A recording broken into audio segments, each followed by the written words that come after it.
I'm Nico Jones. Lazarus Tolliver. Andre Addison.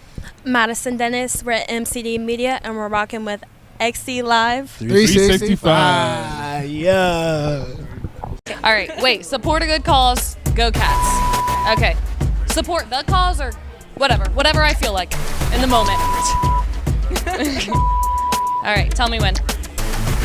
Hi guys, I'm Lily. I'm Alexis. Come out to O'Connor's Tuesday nights for Wildcat Way TV show. Grab a drink. Get some dinner. Support the cause. Go Cats! Oh. All right. I feel like that was pretty good.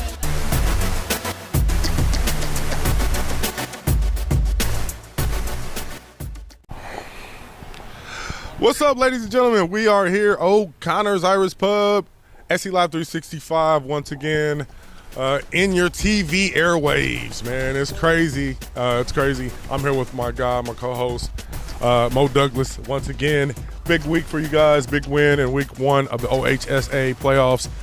Talk about first off, how you doing, man? Doing great, man. Good. I don't get too hyped, but it's playoff time is here. And you guys had a big first week against Poland Tangi Orange, Lewis Center. Big win on the night. Talk about the game a little bit for us, Coach. Well, we did a pretty good job, I think, overall of coming out and executing the game plan. It was 14-0 at half. But sometimes when you're playing teams that are lower than you, because they were 4-6, I believe, coming into the game, sometimes our kids don't, I don't know about anybody else's kids, but our kids don't always, the level of intensity is not there. So at halftime we had a come to Jesus talk a little bit, and that 14-0 half turned into a 35-7 finish. And that's what you want. Better, the coaching has always been elite here. It's just, will they respond? Sometimes they don't respond. Most of the time they do. But you've done a great job of getting your team to respond in these big moments. And that'll be crucial coming up this week as well. Give me a couple guys that really, responded to the moment. Anthony Brown. Anthony Brown had 8 receptions for 183 yards, 3 touchdowns. Put a cat in the blender on one on the sidelines, took it about 57. Bryce, quarterback, of course, had another big game. He was, I think, 21 of 29 for like 405, 4 touchdowns. Deshaun Martin stepped up big last week. He had 5 receptions for maybe 98 yards and a touchdown. And then Day Bradley always does what he does. He had another 6 receptions, 90 yards or something like that. He didn't get in the end zone this time, but a lot of damage, though. He did a lot of damage in the hooks and curl area. Just the overall offensive line did a great job. Defensively, Javion Norman came out with another big game, had about, I want to say he had 9 tackles. He had 3 tackles for a loss, a one-handed interception, and just is getting our guys in the right spots, man. That's what it's about. That's why he's a front runner for Player of the Year defensively in the GWAC and definitely all Ohio. Yes, sir. No doubt about that. And looking forward to seeing where has he committed? He's committed to Eastern Michigan University. I wasn't sure, but they're getting a great player in that guy. You're getting a steal. A steal. There's no doubt. We know we know. And everybody else knows. All our opponents know. Hey, he coming in, he playing. I'm going to tell you right now. But a big win for you guys, and now we're going to talk about some of the other games in the conference. Now, game we talked about Trotwood, CJ. You felt like the Wood was going to do some things. Wood. They did the Wood Jacks on them cats. Pulled it out. Won a big one. Pulled the Wood Jacks. Tim Carpenter, really unstoppable, 4 touchdowns, accounted for 2 running, 2 passing, and just a lot of clutch plays. Michael Smith on the return side of one of those, and although they wasn't able to stop, nobody really stopped each other. Yeah. They did turn over CJ twice, and then forced 2 fourth down failed conversions, which is 4 turnovers. 4 turnovers. And Trotwood had no turnovers. Yes, sir. And that was pretty much the game. Yes, it was. Now Trotwood takes on Tip, who smacked Hillsborough around pretty easily, and Tip's state ranked against Trotwood. What do you think about this game?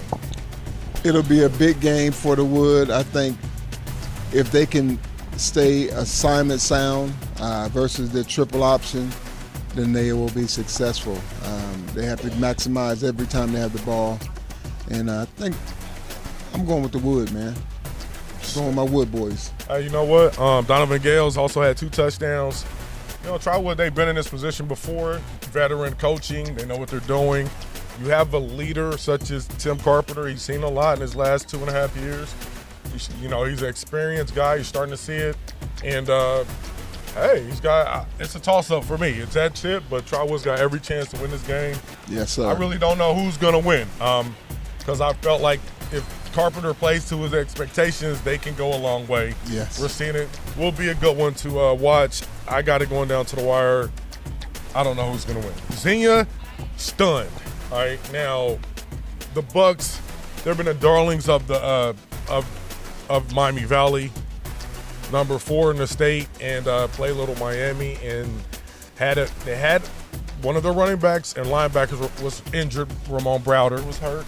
And then Trayvon Saunders got hurt. Trey got hurt. And next thing you know, you're in a dog fight, and the next thing you know, you lose in double overtime.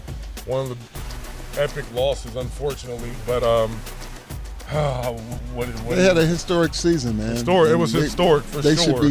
They should be proud of those guys and the things that they did throughout the year.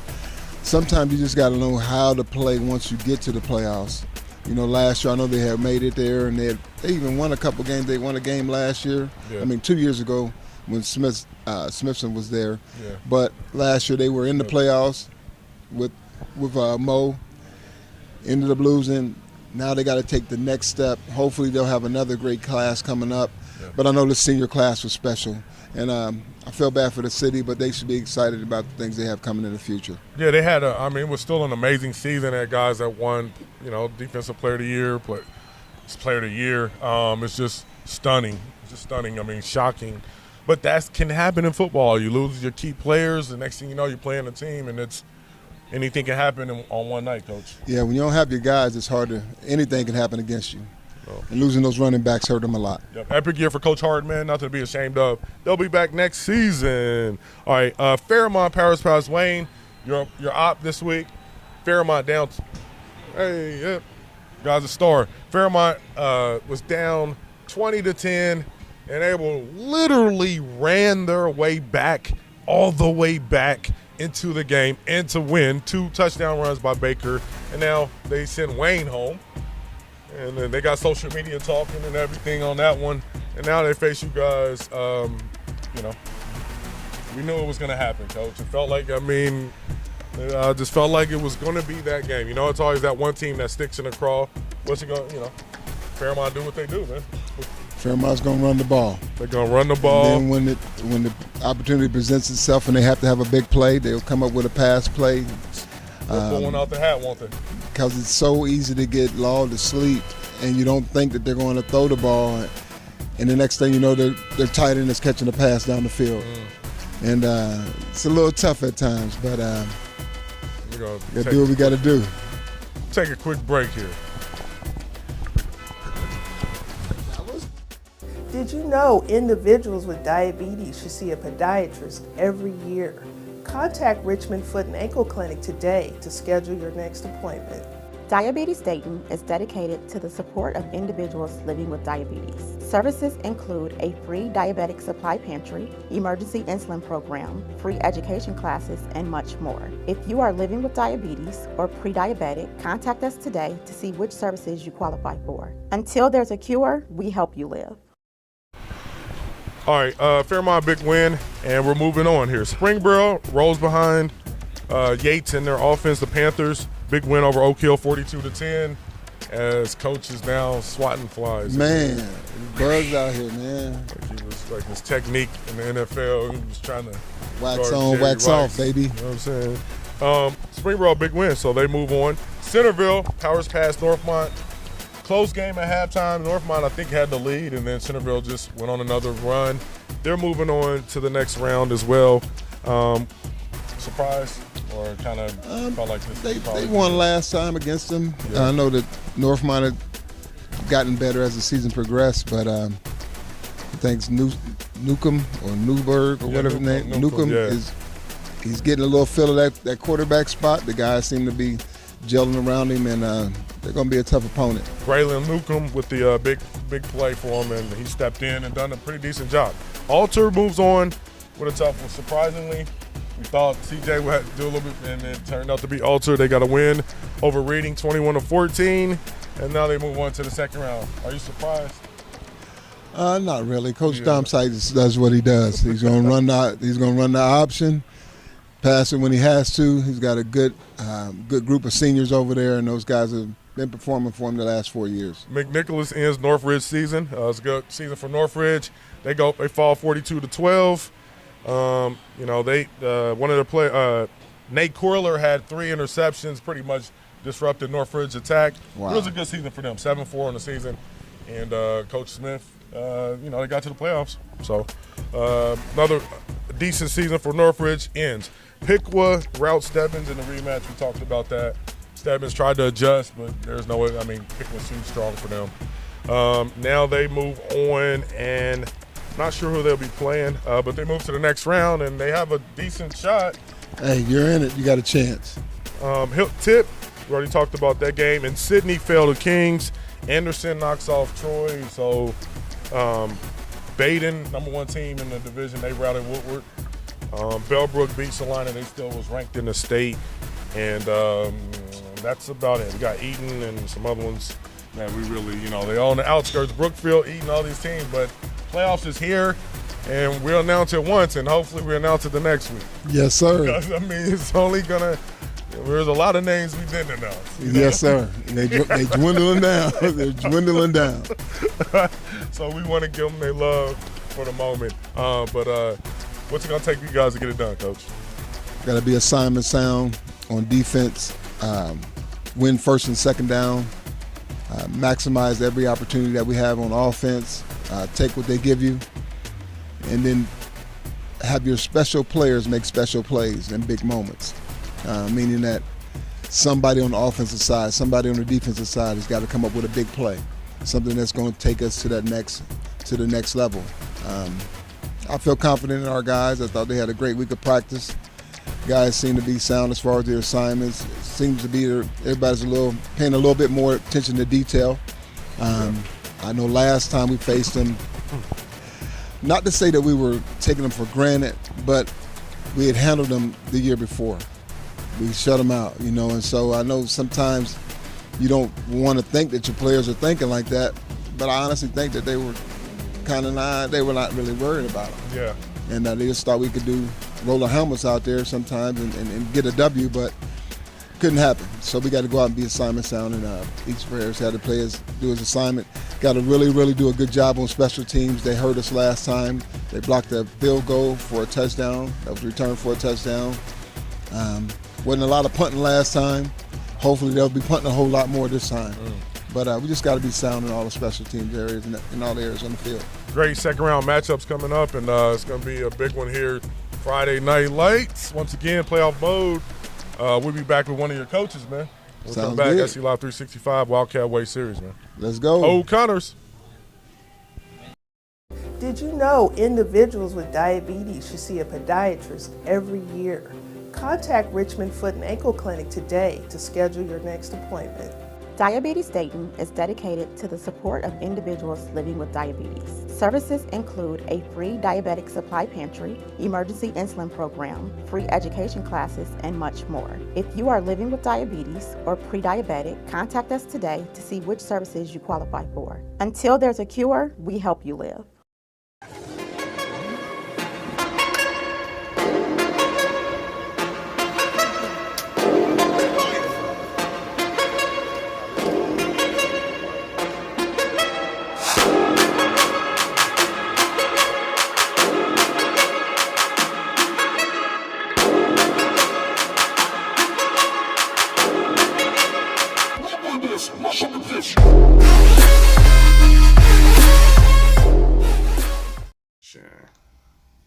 Good afternoon. Today we're going to talk about Achilles tendonitis, or Achilles heel. So the Achilles tendon attaches to the back of the calcaneus, which is the heel bone, and then goes up the back of your leg. That's that really big cord that comes up the back of your leg and attaches to your calf. So a lot of people will complain that the back of my heel hurts, and when I examine a patient, I always have to have them point to the pain, because sometimes they could be pointing to this part of the foot, which could be plantar fasciitis, and I'm like, is it here, which is where your Achilles tendon is, and I'll actually squeeze and feel on it, and they're like, yes, this is my Achilles tendon. So the best way to determine if the tendon is ruptured or torn is something called a stress test. So actually, we will take the patient and we'll ask the patient to push against resistance and then push up against resistance. If they're unable to do this, then that could mean a complete rupture. And if the patient says, I can't lift my foot, or I can't make my foot go down, or I'm dragging my foot, that could be a complete rupture of the Achilles tendon. So Achilles tendon ruptures are normally seen sometimes in athletes, but it's usually in 40-year-old men who like to play basketball on the weekends with 18-year-olds. So they'll be out there playing their basketball with these youngins, and they'll feel a pop in the back of their leg and drop. And then when they stand up, they can walk, but they're dragging the foot on that side where the actual rupture is. So in that case, you need to head on to the ER. They're probably going to do x-rays and an MRI to see whether it's a tear or a rupture. If it is a tear, you're probably going to have to see an orthopedic surgeon, be put to sleep, and they're going to have to either sew the tendon back together or reattach the tendon with a tendon anchor to the heel bone. You're usually, depending on your age, you could be off your foot for about 6 months. If you're young and full of good hormones, maybe a month or two. But if you're in your 40s and 50s, probably 6 months. And then you're also going to have to do physical therapy afterwards to help the tendon recover. Because the Achilles tendon does not get as much blood flow as the rest of the body, it's going to take a long time to heal. So another thing that can happen is Achilles tendonitis. And that just means this tendon just becomes inflamed. So I would suspect people that always wear high heels, if they were to walk flat-footed, it would hurt their Achilles. Because over time, if you're constantly walking with your heel up high, the actual tendon will tighten. And you get something called equinus, which means all the muscles in your tendon, your calf, your quads are really tight. So in a person with Achilles tendonitis, the biggest mainstay is something called a night splint. So we have them wear that at night while they rest or while they're watching TV, and it will stretch the tendon. We can have them wear like a little heel lift, like a heel wedge, maybe like the little sandals with a little bit of wedge on them.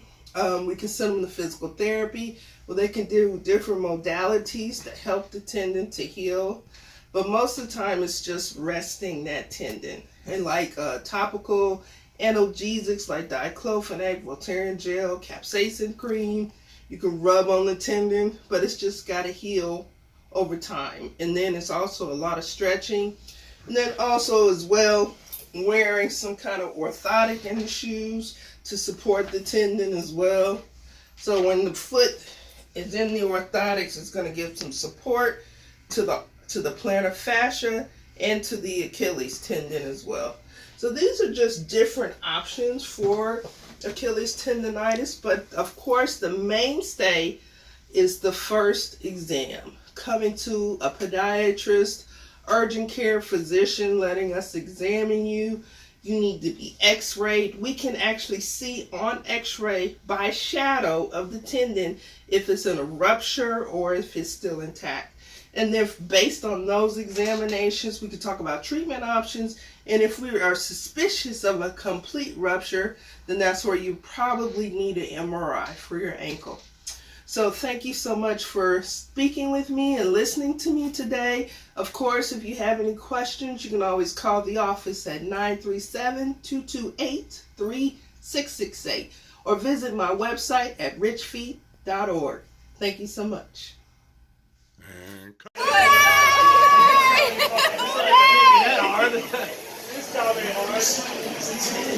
All right, wait. Support a good cause. Go Cats. Okay. Support the cause or whatever I feel like in the moment. All right, tell me when. Hi guys, I'm Lily. I'm Alexis. Come out to O'Connor's Tuesday nights for Wildcat Way TV show. Grab a drink, Get some dinner. support the cause. Go Cats! Oh. All right. I feel like that was pretty good.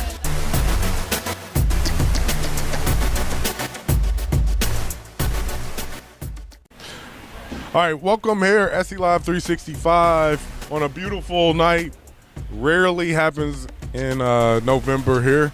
We just got finished with Halloween and a lot of things are going on, but what's really going on is the OHSA playoffs, and Springfield has been a mainstay in that. And Coach Doug, I'm going to go ahead and let you introduce our big man that we have on the show today. Go ahead. We have my man Danny Dell. Coach Dell is our inside linebackers coach, but he also works with our special teams and does a lot of things. We've been together now for 23 years. When I first got my first year of coaching, I was doing the DBs and he was working with us at Springfield South. And we also taught a class. He taught life skills. We both taught life skills. He had jobs for grass. I had the American Can program at Springfield South. But when I came over here, he was one of the first guys that I went and tried to see if I can get on our staff. Well, pleasure to have you here, Coach Dellapina. Thanks, I appreciate it. All right. So how does it feel to, every year you guys are in the playoffs and defense wins championships for you? What's it like being right in the middle of the action each and every year with this coaching staff? Well, I love our coaching staff. One of the biggest things defensively that we've had a lot of success with is keeping our defensive staff consistent. So, just like Coach said, he and I have been together for 23 years. Our defensive coordinator has been with us. He's a former player of both of us. Yeah. And, then coached with him a little bit at Trotwood and has coached with me at Springfield and also on his staff. So, we've had that core nucleus, along with Derek Atterbury and some other coaches with us.